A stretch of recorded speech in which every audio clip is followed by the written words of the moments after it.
Bien le bonjour à tous, madame, monsieur. Merci d'être des nôtres encore ce matin. C'est la revue Les Grandes Unes avec déjà nos invités qui vont commenter, analyser, même décrypter l'actualité ce matin, telle que traitée par la presse. La nouvelle expression parle de crise anglophone avec les chefs religieux qui se prononcent. Donc, dans le grand titre du journal, Monseigneur Samuel Keda, président de la conférence épiscopale nationale du Cameroun, Cheikh Oumarou Malam et bien d'autres aussi qui sont mis ensemble pour prêcher pour la paix. C'est d'ailleurs le grand titre du journal ce matin. Le journal s'intéresse aussi à autre chose, parlant de la communication de campagne. L'opposition menace de boycotter la CRTV. Dans un communiqué rendu public, les représentants des différents candidats donc de l'opposition accusent la chaîne publique de couvrir plus des activités du RDPC que celles des concurrents de Paul Biya. C'est à lire en page 2 de ce numéro. Le journal s'intéresse également à la ville de Douala avec le meeting de Camara Libi interdit. Un signal qui inquiète d'ailleurs, bien entendu, certains acteurs et même les chefs de terre qui donnent bien entendu aux candidats la possibilité de pouvoir s'exprimer d'une autre façon. C'est également l'autre article à lire en page 5 de ce matin. Le journal parle également du 7 octobre 2018 avec les présidentiables qui sont donc interpellés sur certains points. D'ailleurs, le comité citoyen pour la transparence électorale les appelle à adhérer à l'offre de dialogue du cardinal Christian Toumi à propos notamment de la crise anglophone. C'est dans le journal en page 2 ce matin. Le journal Info Matin parle donc de la période précise 2011-2018. Paul Biya gagne le pari de l'eau et de l'électricité. C'est là le dossier à lire dans le journal ce matin, de la page 5 à la page 8. D'autres informations parlant notamment des liens notables. On parle de la Fédération camerounaise de football qui réhabilite donc Clinton Dié. C'est en page 9 de ce numéro disponible dans les kiosques également ce matin. À lire aussi dans les kiosques, parmi les tabloïds, il y a la météo qui s'intéresse aux infrastructures judiciaires. Laurent Esso sur le terrain des grands chantiers. Le garde des Sceaux a fait le tour de quelques chantiers également, mais demande donc aux entrepreneurs de pouvoir respecter les délais afin que tout soit à jour le jour dit. C'est ce que dit le journal en page 4 de ce numéro disponible dans les kiosques ce matin, qui parle également du master en administration publique de l'ENAP, donc délocalisé, qui sera également contextualisé aussi. C'est à lire dans le dossier proposé par le journal disponible. Le quotidien de l'économie qui est dans les kiosques parle de monnaie, voie d'émancipation du franc CFA dans une note d'une trentaine de pays, de haut de page. Voilà, Dominique Strauss-Kahn est revenu sur la présentation de quelques faits et même des analyses aussi sur la situation de la zone franc et également fait des propositions aussi importantes dans le cadre de la réforme du franc CFA en Afrique précisément. C'est à découvrir dans le journal Le Quotidien de l'économie de ce matin. Le journal parle également du secteur public avec le FECOM qui continue toujours d'affirmer et également de soutenir certaines structures et même des grands projets aussi, ou tout au moins engagés par des communes qui sont également à découvrir aussi, des informations à lire dans le journal. Le quotidien Le Jour parle donc des candidats qui refusent l'argent de la campagne. Maurice Kamto, Serge Espoir Matomba et Franklin Difford n'ont pas perçu les 15 millions de francs CFA qui leur ont été donc proposés par le MINAT, bien entendu. Le journal dit tout cela en page 4. Le journal parle également de la crise anglophone, un autre cri des leaders religieux pour la paix au Cameroun. C'est dans le journal Le Quotidien Bleu, comme on l'appelle, c'est Le Jour. Mutation s'intéresse à la présidentielle 2018, parlant notamment des premiers sujets de contentieux électoral, avec notamment l'argent et même l'agitation également observée au sein des partis politiques de l'opposition, qui parlent beaucoup plus du temps d'antenne qui ne leur est pas accordé, en tout cas au niveau de la CRTV, et s'intéresse également à tout cela et pense qu'il faut boycotter cette chaîne de l'État. Donc pour dire qu'il y a également des interdictions aussi de meetings qui sont aussi à jour dans le quotidien, dans le dossier proposé par le journal Mutation de ce matin, parlant de cette interdiction du meeting d'un candidat à Douala par un sous-préfet qui provoque notamment des controverses au sein de l'opinion. C'est dans le journal disponible. On parle aussi d'autres personnalités également du ministère des Finances avec le redéploiement en 11 ans après la situation financière et même du personnel de l'État. C'est également l'autre dossier à lire dans le journal Mutation disponible dans les kiosques ce matin. Le Cameroun Tribune continue sa série 2011-2018. Le Cameroun avance dans le cadre de l'emploi et de la formation professionnelle et parle plutôt d'embellie, donc également avec une image de ces jeunes qui se battent en tout cas à mettre sur pied donc un meuble. C'est ce qu'on peut découvrir également dans le journal ce matin. C'est tout un dossier de la page 4 à la page 7 et d'autres informations aussi que je vous invite à lire ce matin. Le journal Émergence, le quotidien bilingue privé qui est également disponible, parle du financement de la campagne électorale.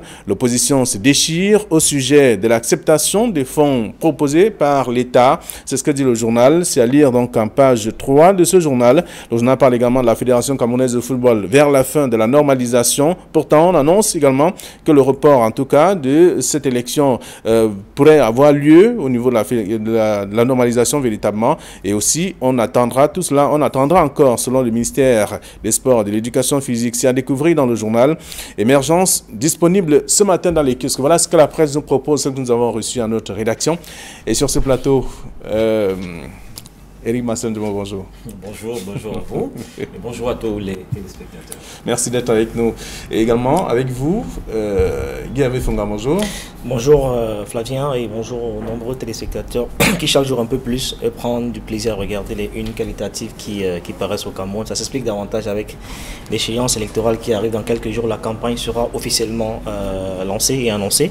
Donc on comprend très bien l'engouement avec lequel les téléspectateurs prennent du plaisir à regarder cette revue des unes qualitatives qui paraissent au Cameroun. Très bien.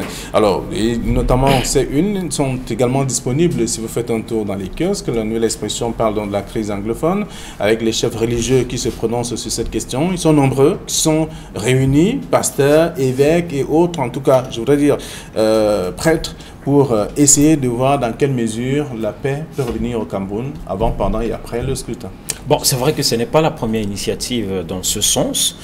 Si l'on remonte quelque peu le temps, il y a de cela quelques semaines, les initiateurs du All Anglophone Conference étaient tout aussi des chefs religieux avec en tête de file le cardinal Christian Toumi. On sait aussi que depuis le début de cette crise et même avant véritablement l'enlisement, les leaders religieux se sont maintes fois et toujours prononcés.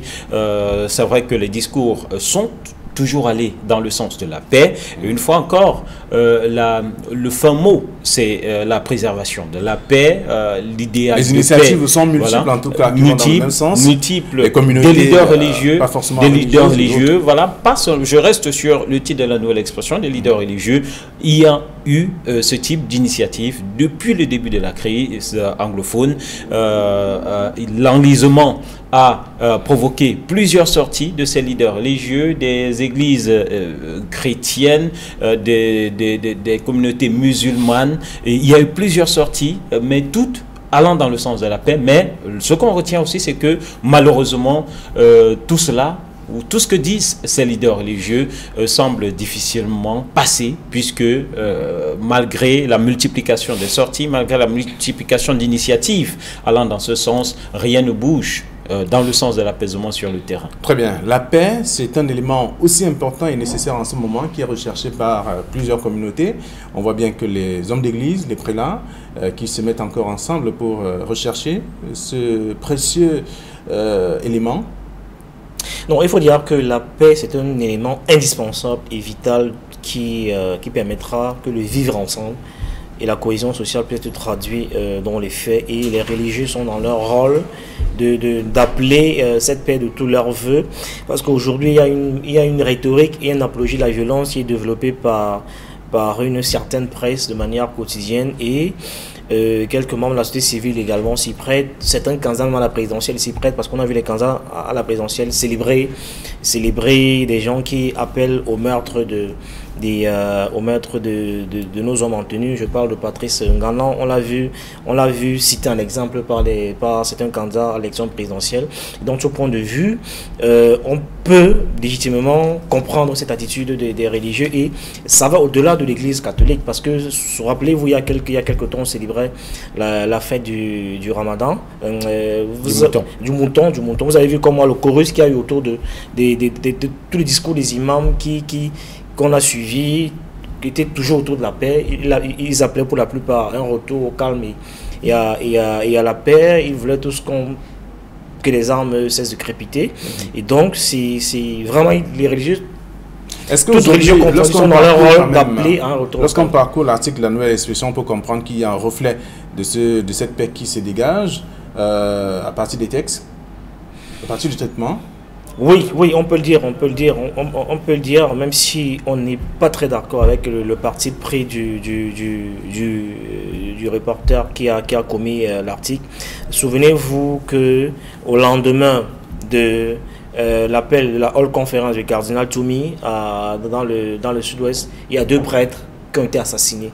Ce n'est pas banal, ce n'est pas anodin, c'est un signal fort que les ambassadeurs envoyaient aux autorités, et donc il y a comme une sorte de dissonance entre ce qui est réellement voulu par les autorités, ce que veulent les populations, eux qui eux-mêmes sont pris en otage par un groupuscule d'individus. De ce point de vue, on peut regretter le fait que cette conférence n'ait jamais eu lieu et qu'elle soit été renvoyée pour l'après-présidentielle. Peut-être qu'elle aurait peut-être apaisé davantage les tensions et qu'on aurait... C'est pas le sentiment que j'ai. Et qu'on aurait probablement assisté à une élection plus pacifiée, plus sereine dans ces zones-là. Mais malgré cette élection, justement de la présidentielle, elle a été renvoyée. Un article qui parle de ce rendez-vous du 7 octobre, qui fait savoir que les présidentiables interpellés sur cette question invitent les uns et les autres à s'associer à l'initiative du cardinal Christian Toumi. Oui, on peut le dire, mais là, personnellement, je pense qu'on reste dans l'escarcelle des discours.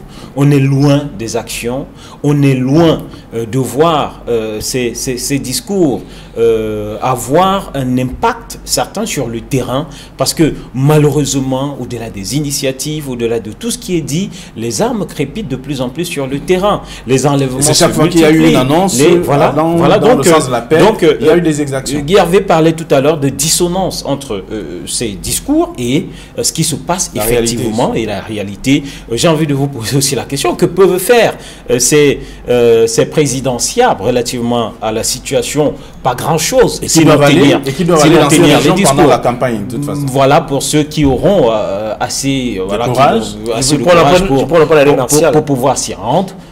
Ce qu'ils peuvent faire, au-delà d'empêcher que les armes continuent à crépiter, ils peuvent de manière formelle dénoncer et condamner cette attitude, que d'estimer, que de penser pouvoir faire de la récupération de cette crise anglophone pour pouvoir battre le candidat. Je pense que il y a comme une impression, je veux dire qu'ils sont tous condamnés de manière ferme. Dire qu'ils ne condamnent pas, qu'il y en a qui célèbrent des gens qui appellent au meurtre les hommes en tenue. Je ne sais pas s'il y a un candidat, je ne sais pas s'il y a un candidat dans le fait, parce que à l'écoute de l'ensemble des candidats, je pense que ce qui est fait jusqu'ici, je ne sais pas, ou j'ai pas encore entendu un candidat faire l'apologie de la violence qui se passe dans ces régions. Ce qu'ils font tous, c'est appeler les belligérants à déposer les armes, c'est appeler à la paix, c'est s'inquiéter pour les populations qui sont prises en otage entre 2 feux, d'un côté les sécessionnistes, de l'autre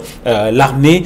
Donc c'est ces multiples appels qui, malheureusement, je le répète encore, n'ont aucun impact sur la situation sur le terrain. Très bien. Alors, que dit le quotidien de jour à côté de ce qui a déjà été dit dans la nouvelle expression, parlant notamment de ce 7 octobre 2018 avec les présidentiables interpellés sur cette question, c'est-à-dire accompagner le cardinal Christian Toumi dans son opération, et aussi cette crise, les chefs religieux qui se prononcent sur la crise anglophone. Alors, le quotidien de jour de ce matin parle des candidats qui refusent l'argent de la campagne. Ça se comprend. Des candidats qui refusent l'argent de la campagne, la cagnotte ou alors la caution a augmenté. On a parlé d'un budget qui avait été préparé en début d'année, en tout cas pour combien d'élections on s'attendait à organiser les législatives, les municipales, les sénatoriales et la présidentielle. D'aucuns même spéculaient sur les régionales. Donc un budget conséquent qui avait été préparé pour cela. Le nombre de candidats qui a été réduit, la caution, comme je l'ai dit tout à l'heure, qui a augmenté, tout cela mis ensemble peut pousser à comprendre la réaction de ces candidats qui refusent de prendre ces 15 millions. Qu'est-ce que ça représente véritablement dans la campagne électorale? Pourquoi c'est une interrogation? Pourquoi n'est-on pas arrivé à définir clairement qui n'attendaient forcément pas cet argent pour pouvoir aller à en compétition. C'est statutaire, c'est prévu. C'est pas qu'ils attendaient forcément, mais c'est pour accompagner, c'est pour soutenir les actions quand même. C'est pour accompagner, mais ça semble être, en tout cas, c'est très inéquitable, c'est même minable à la limite pour des candidats qui doivent sillonner l'ensemble du pays, qui ont engagé déjà pas mal de fonds pour la campagne à l'étranger. C'est vrai que ça ne devait ou ça ne doit représenter qu'une infime partie. Et vous comprenez, ça ne représente tellement rien que vous voyez des candidats qui vous disent voilà, nous on ne peut pas se contenter de prendre une telle somme, 15 millions de francs CFA, c'est-à-dire la moitié de la caution. C'est bien ridicule. Il y a certains qui ont pris et qui n'ont pas hésité en tout cas à prendre. Ils savent quand même que ça apporte en plus à ce qu'ils ont à faire. Et si le quotidien du jour parle de ces candidats qui refusent l'argent de la campagne, il y a Mutation qui dit déjà que ce sont les premiers sujets de contentieux électoral. Oui, évidemment, c'est le premier sujet. Eric Marchal a dit que c'est prévu par le code électoral que chaque candidat percevra un montant avant le lancement de la campagne qui aura lieu samedi. Alors, chaque candidat devrait, on va le dire, percevoir au minimum 3 millions de francs, au moins pour démarrer cette campagne-là. Le budget de cette campagne a voisiné 1 milliard de francs, donc donner 15 millions aux gens. Un budget moyen. Moyen, donc 15 millions c'est totalement une insulte. Et comme à la coutume, le RDP se taille la part du lion. Et c'est une inéquité qui n'est pas de nature à permettre aux candidats d'aller sereinement. Je crois que ce sont tous les partis politiques qui prennent le même montant. Aux élections, oui, sauf que il y a le président sortant qui est candidat, qui évidemment continue à utiliser les moyens de l'État pour battre campagne, ce qui n'est pas malheureusement le cas pour les autres candidats qui n'ont pas les mêmes moyens de l'État pour se déployer sur le terrain. Et c'est véritable. Et quand on sait qu'on a réduit de manière constante le nombre de candidats, donc on s'attendait de manière légitime à ce que la cagnotte soit un peu plus consistante. Et qu'on a enlevé un certain nombre d'élections aussi. Donc de manière naturelle, le montant aurait été plus conséquent. Et moi j'ai envie de, pourquoi ne pas le dire, vous avez des candidats qui n'ont pas pris l'argent, effectivement le jour l'a dit, et pourquoi ne pas le rappeler ici. Moi j'étais agréablement surpris de voir qu'un des plus jeunes candidats, Jesper Matoma, qui est au Cameroun, qui est là, qui aux dernières nouvelles à Yaoundé, puisqu'il tenait une conférence de presse hier, n'est pas allé prendre cet argent. Pour moi, c'est un signal fort qu'il envoie. Ça veut dire que quoi qu'on dise, il y a quand même des gens dans cette élection qui sont préparés à aller à cette campagne-là. Bon, pour les autres, on comprenait qu'ils étaient à l'étranger, qu'ils étaient loin. Mais voilà un candidat présent. Voilà un candidat présent qui n'est pas allé décaisser cet argent. Pour moi, c'est louable et c'est à féliciter, c'est à encourager. Donc, bon, maintenant, ceux qui sont allés décaisser, quel message ils envoient aux populations? Est-ce qu'ils attendaient cet argent pour se déployer sur le terrain? Est-ce que avec ou sans cet argent, ils auraient pu battre campagne ou pas? Donc, on peut supputer comme ça, comme on veut, mais toujours est-il que le mérite revient à ceux qui sont restés cohérents et fermes jusqu'au bout. Ils ont estimé que ce montant est insignifiant et qu'ils doivent tenir tête jusqu'au bout. Et ceux-là... Et continuer avec leur campagne. J'estime que ceux-là ont tout le mérite et toute l'admiration qui leur revient de manière légitime. Alors, vous constatez bien que la plupart de ces candidats... Enfin, pratiquement tous. Non, pas tous, quelques-uns. On grappillé un peu de sous à gauche et à droite pour préparer cette campagne. Alors, refuser également ce que l'État propose. Non, parce que ça vient de l'État. Parce que ça vient de l'État.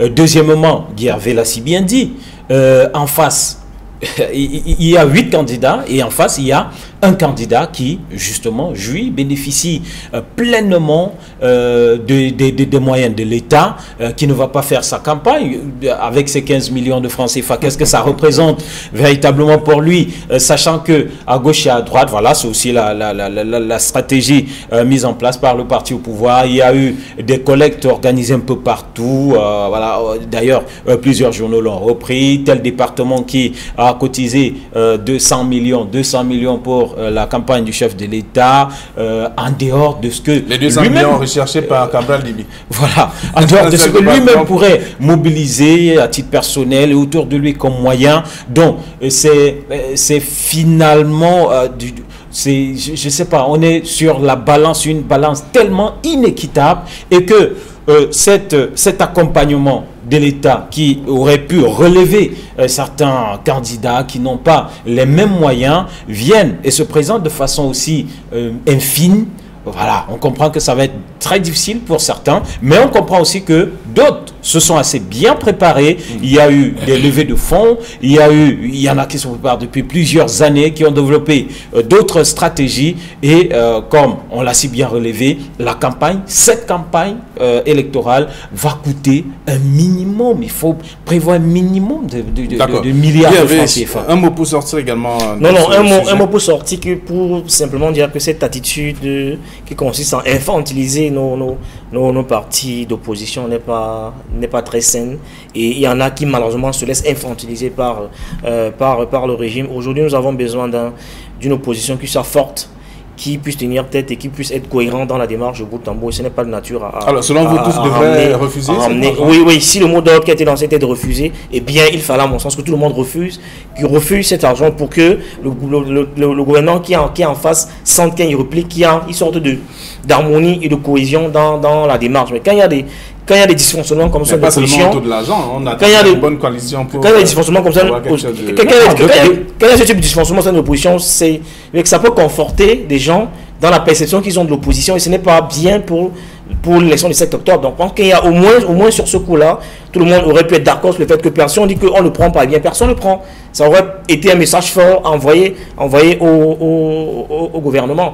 Encore ces 15 millions ne représentent rien pour quelqu'un qui veut vraiment faire une campagne électorale sérieuse. Pourquoi d'ailleurs cette difficulté à prédéfinir ou définir à l'avance un montant, le montant de cet accompagnement? Pourquoi attendre? Voilà, c'est à la tête levée comme ça qu'on décide, voilà, ça va être 15 millions de francs cette année, 7 ans après, on va donner 30 millions de francs CFA, 7 ans plus tard, on revient à 10 ou 15 millions. Donc, moi je pense que il faudrait définir tout cela dès la base. Il faudrait qu'avant de se lancer, par exemple, dans une campagne présidentielle, avant de décider même d'être candidat, qu'on sache clairement que le code électoral prévoit, par exemple, un montant clairement défini, voilà, qui va permettre aux candidats de battre campagne. Très bien.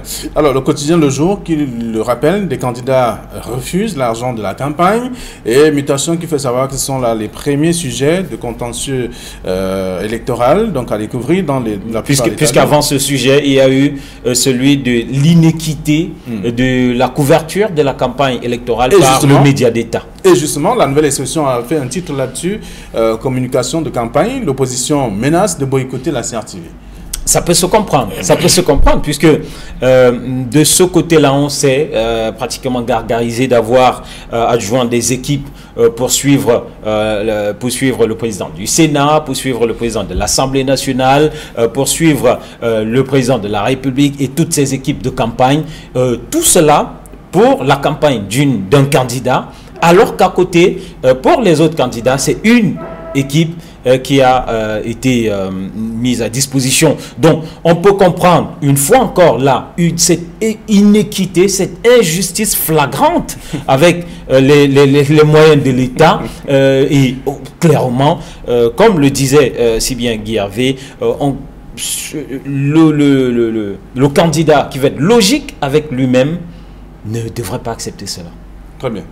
Alors, non, je veux dire que c'est révoltant quand on aspire à une démocratie qui est saine. Je pense qu'aujourd'hui, quand on a la taille du RDPC, on devrait pouvoir sereinement aller aux élections sans s'encombrer de ce type de mesures qui n'est pas de nature à crédibiliser l'élection.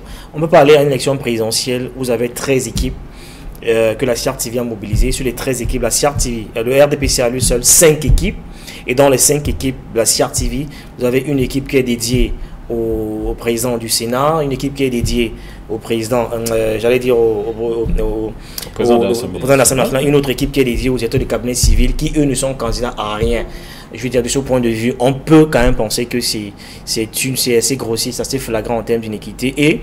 Et vous avez donc 5 équipes, vous avez, sur les 9, sur les 13 équipes, donc 5 équipes sont dédiées au RDPC et le reste c'est pour les 8 autres candidats. Donc quand même, je crois que c'est tellement grossier que c'est même ça relève d'une autre époque. Ça crève l'œil et puis je crois que le RDPC n'a pas besoin de ce type de maladresse pour aller aux élections présidentielles. Et rappeler, peut-être on ne le dit pas assez, c'est peut-être un exemple qui devrait faire tache d'huile en Afrique et ailleurs. Et je me souviens que le président de l'île Maurice, ou de Madagascar a dû démissionner, de ses fonctions présidentielles pour se mettre au même niveau que les autres candidats avant d'aller en campagne électorale. Moi, j'ai vu au Gabon, le président on le dit pas assez, qu'il a démissionné de ses fonctions présidentielles, de se départir totalement des moyens de l'État pour aller complètement. Donc, quand on est sûr de sa force et de sa puissance, on ne prend pas un marteau ou un gourdin pour aller combattre plus faible que soi. On y va à armes égales parce qu'on est sûr de gagner, mais à cette allure-là, c'est des signes de fébrilité qui indiquent que le RDPC n'est pas sûr de sa capacité à pouvoir remporter de manière saine les élections. Et donc, de ce point de vue, c'est assez regrettable et c'est un mauvais signal pour la démocratie. Ok, nous allons sortir de l'émission dans un instant. Le temps de dire un mot sur Cameroun Tribune qui reste dans sa logique des séries de 2011 à 2018 avec le Cameroun qui avance. Cette fois, on parle d'emploi et formation professionnelle et le journal dit que c'est l'embellie. Bon, à quoi est-ce que vous seriez attendu? C'est logique, ça épouse clairement la ligne éditoriale de Cameroun Tribune.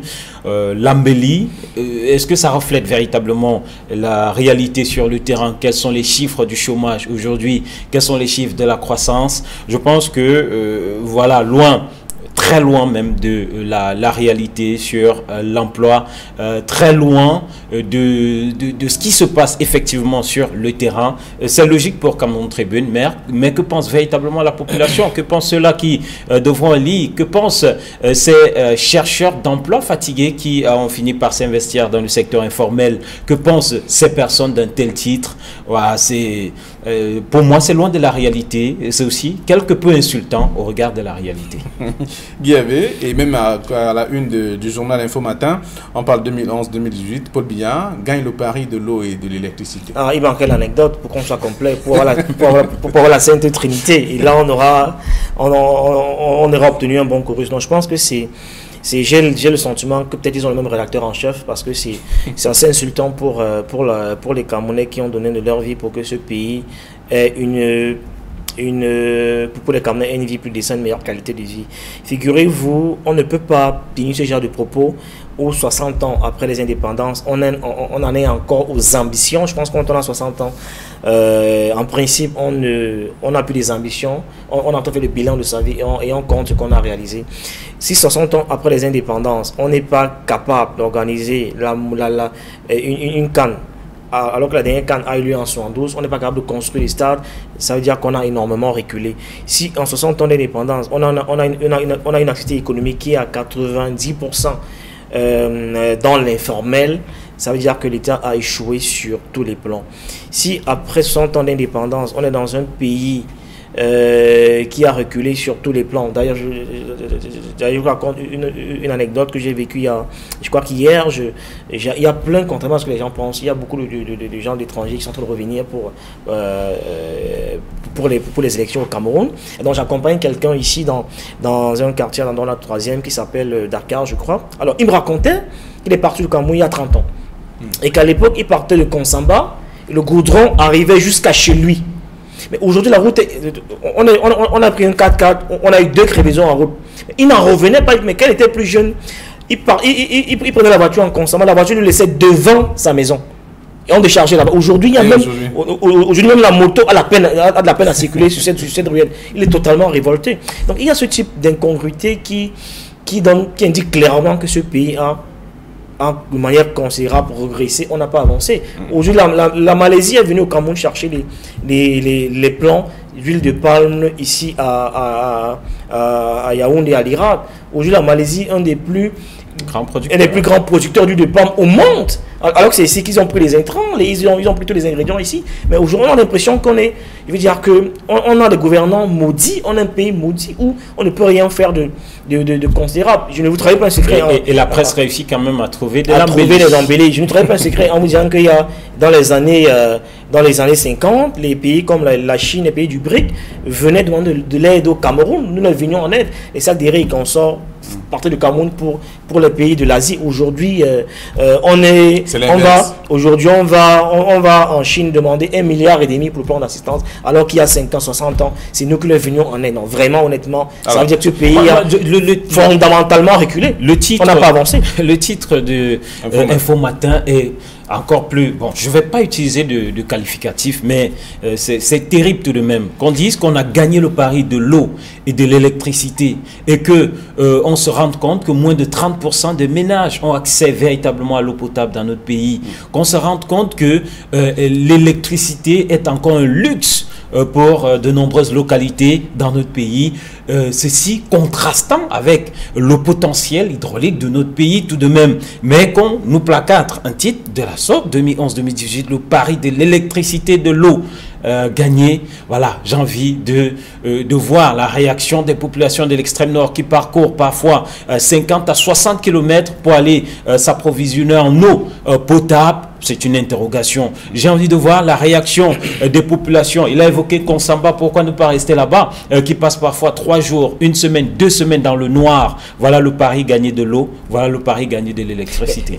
Bon, peut-être que les gens vont dire que c'est pas si c'est un Konsamba. Moi, je connais des gens des quartiers ici en plein Douala où les enfants qui sont nés n'ont jamais vu l'eau couler du robinet, jamais. Parce qu'aujourd'hui, non, parce que les populations se sont organisées pour ne consommer que l'eau du forage. Parce que l'eau n'y coule pas. C'est le palliatif. C'est le palliatif, il n'y a pas de... Ils n'ont jamais forage, c'est le forage, c'est-à-dire que sources. Pour eux, qui coule du robinet, c'est... Je veux dire que c'est totalement... C'est un luxe. Vous avez les quartiers ici qui n'ont jamais vu l'eau, jamais. Ou parfois, ils vont se lever à 4 heures, 5 heures, où l'eau va couler à peine 1 heure ou 2 heures, et puis c'est terminé pour toute la journée. Voilà. Là, c'est aussi le pari gagné. De quel pari ils ont trouvé un peu d'eau. Et lorsque vous avez fini les commentaires sur ce plateau, les lecteurs vont également faire à leur tour des commentaires aussi, parce qu'ils vont aller dans les kiosques se procurer ces tabloïds et lire et faire également des commentaires. Merci à vous, chers messieurs. Bon retour à vos différentes rédactions. Demain, ce sera la dernière de la semaine, je voudrais dire la dernière édition. Absolument. Absolument. Bonne journée à tous. Au revoir.